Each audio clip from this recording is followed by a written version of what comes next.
Wicked's new prequel gives Elphaba's relationship with the flying monkeys an even more tragic meaning. Wicked truly took the box office by storm when it debuted last November. After more than 20 years in development, the movie musical was not only a massive hit financially, but received glowing praise from audiences and critics. As moviegoers anxiously await the second part, Wicked, for Good, the Wicked universe has continued to expand with the release of author Gregory Maguire's new prequel book, Elphaba, A Wicked Childhood. While Maguire's original novel, Wicked, The Life and Times of the Wicked Witch of the West, inspired the hit Broadway musical that has subsequently been the basis of both Wicked films, Maguire has never left behind his version of the Land of Oz, creating backstories for several Wizard of Oz characters with the likes of Son of a Witch, Lion Among Men, and more.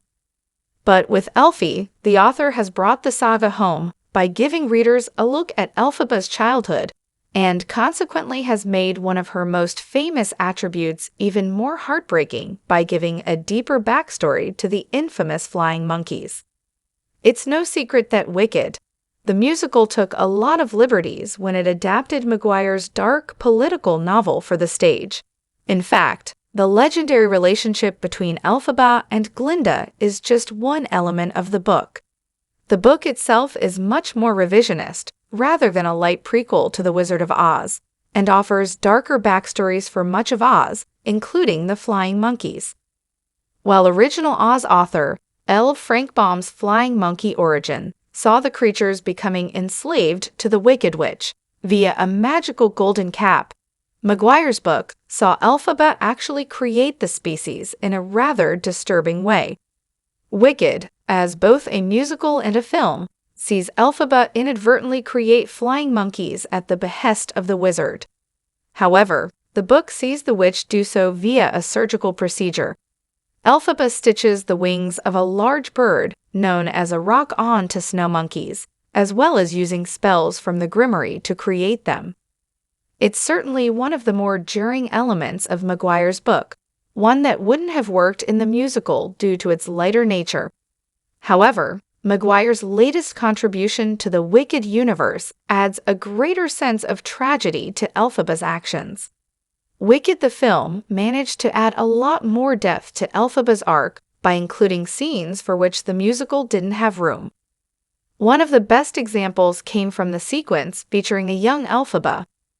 While Maguire's original novel features even more of the future Wicked Witch's childhood, Elphaba is devoted to expanding this chapter in her life. In doing so, it gives Elphaba's reasons for creating the flying monkeys much more nuance, and subsequently makes the story more heartbreaking. Much like in Wicked, Part 1, young Elphaba is constantly the subject of ridicule due to her green skin. As the young girl navigates her difficult adolescence, she meets a monkey. The book claims that this is Elphaba's first proper encounter with an animal, and the two have a conversation.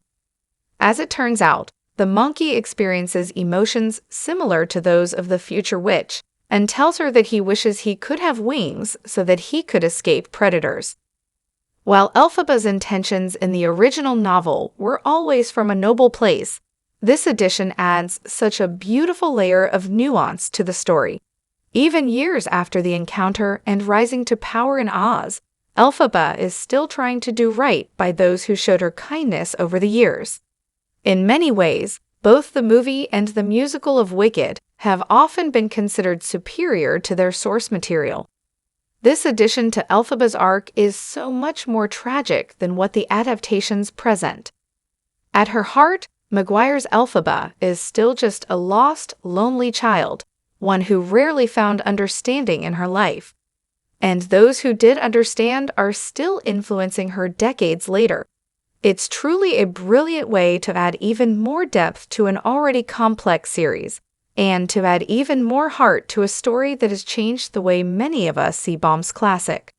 While Wicked, for Good, is set to add further complexity to the story, Maguire's thoughtful new edition truly continues the tradition he began decades before the unlikely friendship of the Witches of Oz hit the screen.